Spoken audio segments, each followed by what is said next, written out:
What's good, YouTube? Ricky Fontaine here with another episode of Ricky Fontaine On. And today, what I'm on is Power, Book 2, Ghost, episode number 2. So don't forget to like this video, subscribe to my channel. But enough of all of the introduction. Let's get straight into what happened.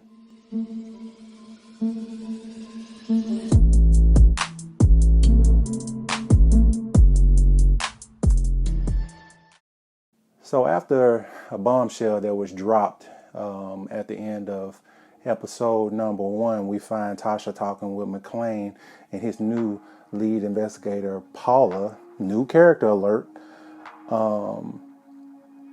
She names that Tommy was the person who was her accomplice in the death of Ghost. Again, we all know that's not true. Although she did tell Tommy to kill Ghost. So that part of it is true, but we know the plan didn't go the way that she wanted, and Tommy changed his mind. But anyway, you guys seem to know what happened with that. Well, anyway, so after getting the New York DA to drop the local charges on them, Sachs came immediately after and hit her with a Fed charge, saying that she is the queen pin of the organization. Now, she's not going to give up. She's not going to give up her son in this, and that comes with a heavy price, because again, she is being charged and could possibly face the death penalty of being a queen pin in this organization. Now, McClane and Paula are trying to get down to the bottom of why Sachs and company are charging with this crime. They know it's politics going on, but they don't know what else is going on. So we see them about to get into them about seeing what's going on. But anyway, so we catch up with Tyreek and Zeke. Zeke is getting ready to leave. Tyreek hits him up with a question, asking his aunt, can they come over for dinner or whatever. But at first I thought he was really just saying he wanted to go over for dinner, and because he's just tired of college food. Everybody knows the college food is nasty. But if we remember at the end of episode 1 as well, that Tyreek was in the library looking up information on the Tejada family. So now all of a sudden you want to come over for dinner, right? Tyreek up to something. So Zeke agrees and he leaves or whatever, and now we catch up with Tyreek on his way to class. And of course, he's late. He's his first day in what's that, canonical studies or whatever, with Professor Reynolds. And again, he's unprepared because he did not read the book. And the teacher pretty much put him on blast, telling him like, hey, if you're not gonna pull your weight in this class, there's easier classes and stuff that you can take. You think y'all think he putting too much on himself at this time? I think so, but we shall see. So then, we get to the part where I always talked about, I wanted to see what's the eulogy, the funeral for Ghost. But man, that was a hot mess. You had Tariq being told by McClane to pretty much trash his dad at the funeral to help his mother with the case. Then on the other hand, you got Stern telling Tariq you need to build your father up and continue his legacy with something nice to say. They even had Tasha get out of jail and try to get her to say some remarks, which that was, I didn't think that was going to work. You even had Governor Tate show up at the funeral. Now, we all remember Governor Tate and Ghost having a past, and it wasn't a good one. However, he was there at this circus that we call a funeral. But the weird thing about it that I saw that nobody really don't think is paying attention to the fact that is that the man who killed Ghost is the man that's standing over the casket giving the eulogy. It's creepy. So anyway, we get to Monet and the cop, Detective Ramirez, and apparently they got something going on. If you guys remember, after Rail and Kane got into it, they put their guns away or whatever, and everything kind of calmed down for a minute. The cop car rolled up, and Monet was seen walking down the driveway to go talk to this dude. Well, this was that cop. So we find out now that they really got something going on or whatever. Well, he's starting to catch feelings because he was just saying, how does she being with a guy who's in jail for life?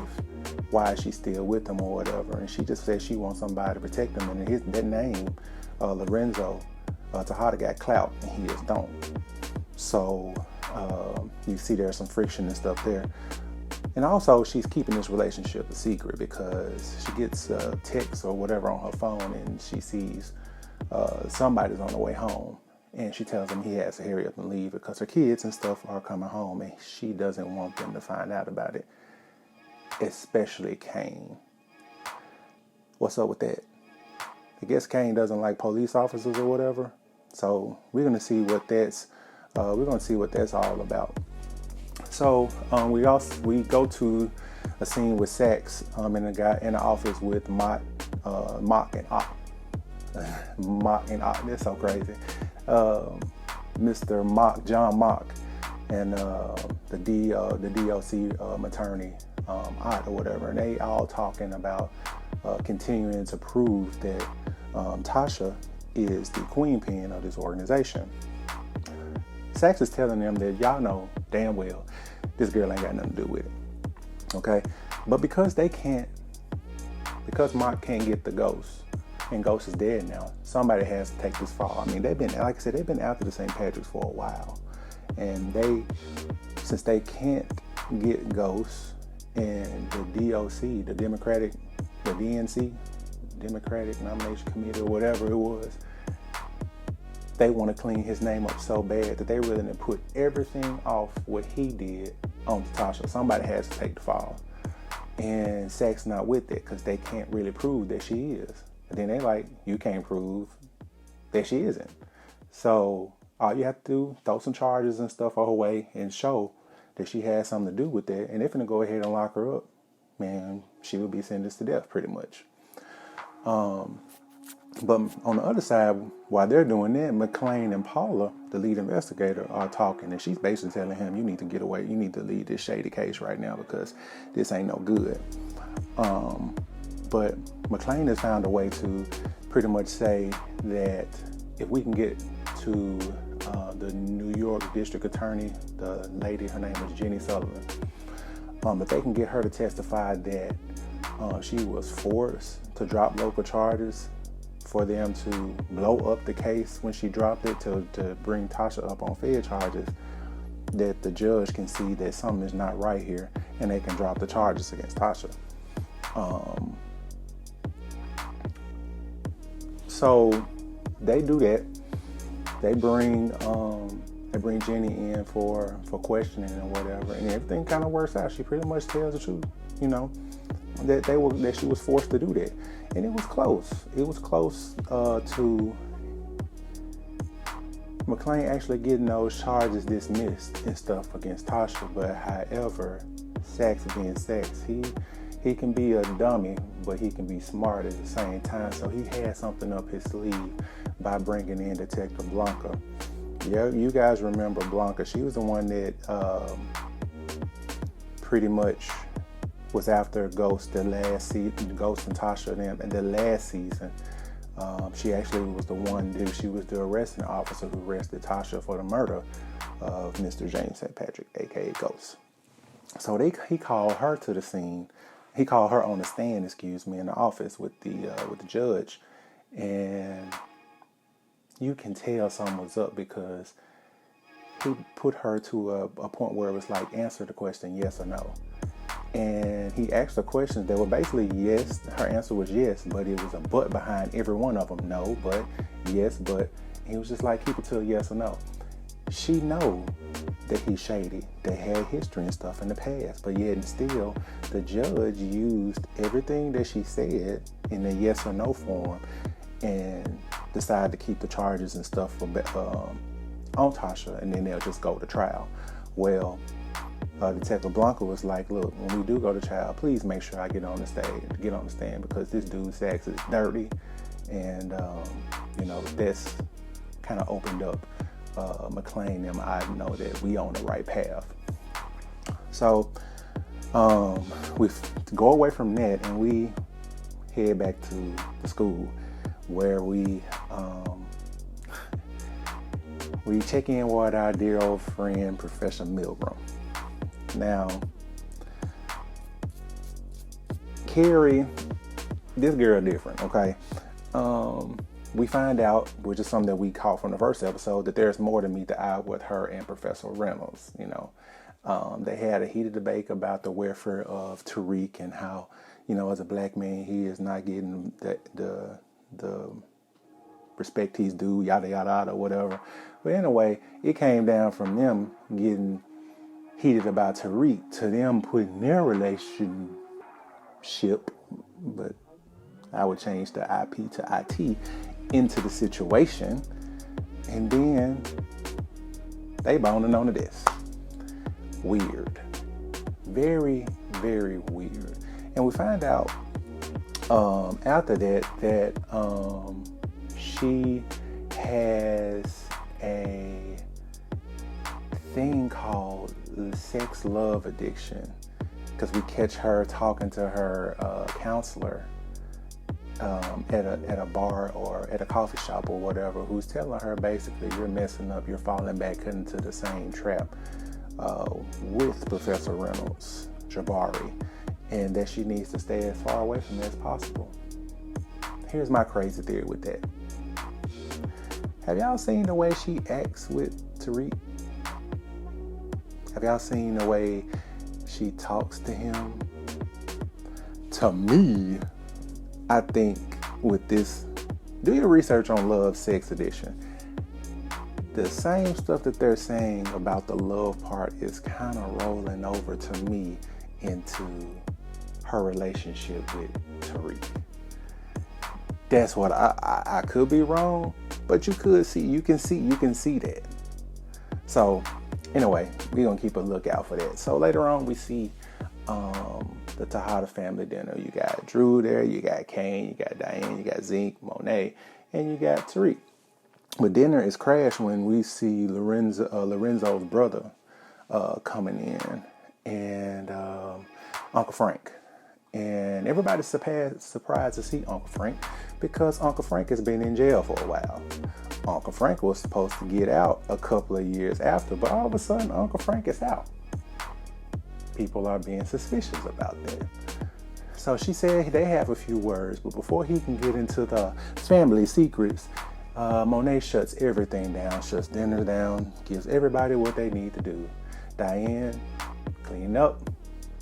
Drew, take your Uncle Frank, walk him out. Kane, take Tariq, take him back to school. Why is she telling Kane to take Tariq back to school? And even Drew offered. It's like, no, I can do that, and I'll do as you told. They let it run and stuff. So we find a spot where Kane is taking Tariq to a spot where it looked, he got his pistol with him. It's like, are you about to deal, off him or whatever? Because what he heard. So he basically lays down the ground rule. It's like, what goes on in the Tejada house, stay in the Tejada house. And Tariq, being hard, like he act like he is. He was just like, I know this. You know what I'm saying? Like, you need to be, instead of checking me, you need to check your Uncle Frank. And he tells Kane that Uncle Frank is a snitch. He's a rat. Kane was pissed off about it at first, but then the more and more Tariq started to explain the thing, Kane started to come around and was like, yeah, you about right, So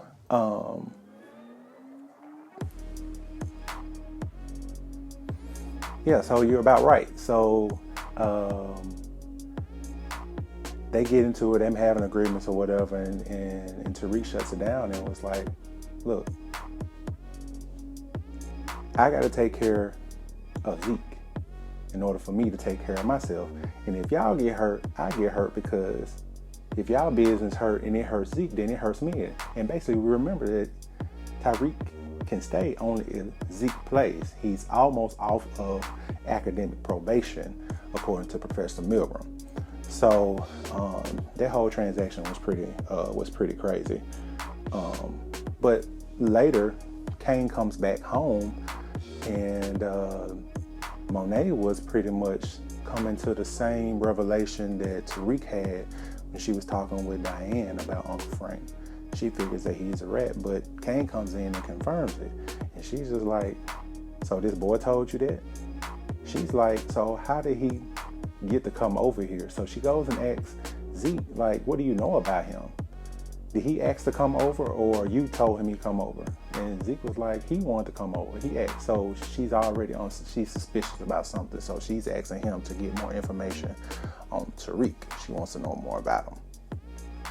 A lot of stuff going on. Y'all, we think that the St. Patrick home is jacked up. But yeah, meet the Tejada family. So later we see Tariq attending another party where we find out more about his old Choate roommate, Braden, and his family. And evidently, these folks got pulled too. You know, he mentioned in the other episode that he had, his parents have a lot of money, that they're named after the auditorium at the school. They have the pool, I guess where the team swimming pool and stuff, it was named after them. So evidently this family has some pool. And it shows when Braden and his brother, they're having a party or whatever. Well, his brother's having a party. Braden just decides to come, and the police get involved, I guess, because they're loud or whatever. And Braden's brother hauls off and hits one of the cops. Now, these ain't real cops. These are campus police, but still, they're the short arm of the law on the university. So, still we're supposed to respect them. But evidently, this kid did not, because he hauled off to fight them. And they're cuffing him and coming in the house telling him that the party's over. But Braden steps in front of the cop and is like, please excuse my idiot brother. My name is Braden. Says the brother name and I forgot it. But we'll get it some other time. And he says the last name, Wesson. And when he says that, they was just like, excuse me. Hey, get him out the cuffs. This is a member of the Wesson family, yada, yada, yada. And they just book it and leave. And the parties continue. What's up with that?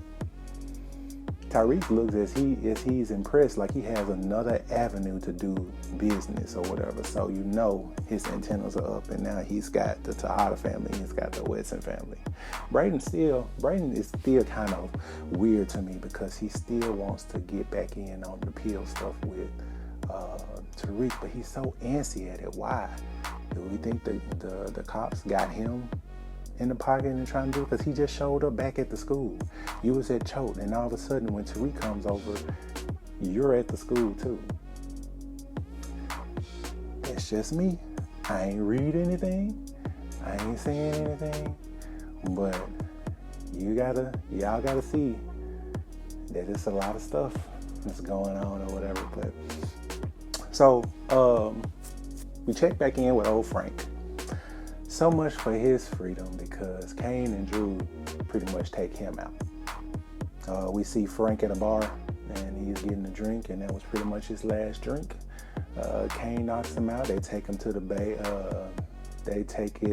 take him to the basement where they shoot and kill and dismember this dude and disposes of the body in some beer kegs or some sort, and take him out as if nothing happens. We see on Power that snitches do get well, they don't get stitches, they just get killed. We've seen that a lot in the show. So we flash back to after the work is being done, and Kane is on his way to the house, and he's pulling up when he sees our new cop boo of Monet pull up at the house, and he's looking. He knows something. So now her story is out, but he's not gonna out her about it just yet. He just kind of looked, and he kept on driving. Well, Monet's cop boo was bringing her some snitch papers about Frank. So they were correct. Frank got out because he was being used by the cops to get close to Monet and get more information about the Tejada family. And Detective Ramirez asked, have you seen them? And she was like, no, I haven't seen them. Probably some snitch people who don't like snitches got to them. And that's going to be another mystery now. So now the cops, what do they call them? The cop snitches. I know there's another words for them, but I forgot. I used to watch The Wire and all that other stuff, but what they call informant or whatever, CI or whatever. CI. He's gone. And so the last place he was probably seen was at the Tejada house. So that's another mess in itself. So, man, that was pretty much the end of oh, no, it wasn't. The last thing that she said was he was trying to display his love for her. He brought, he brought the snitch papers thinking he was doing good, but he was actually a whole day late. Bought her some wine or whatever, yada, yada, yada, but she felt like that he's not doing what he's supposed to do to protect her. She's looking for protection. The Tejada name carries protection, and that this guy can't offer her what she really is looking for. But evidently he cares about her because he's still trying to push forward, still trying to push forward. So she was like, all right, you want to get back in my good graces? Tell me more about Tariq St. Patrick. So we ended there. And y'all, it's getting good. You know what I'm saying? It's getting good. And so questions that I want to know is, what is Tariq up to? You know what I'm saying? Is Tasha going to be a free woman soon? What is Kane going to do about mommy old cop boo? You know what I'm saying? Time will tell. Well, anyway, don't forget to like this video, subscribe to my channel, and yeah, that's the end of it today. I'm Ricky Fontaine, and I'm out, man.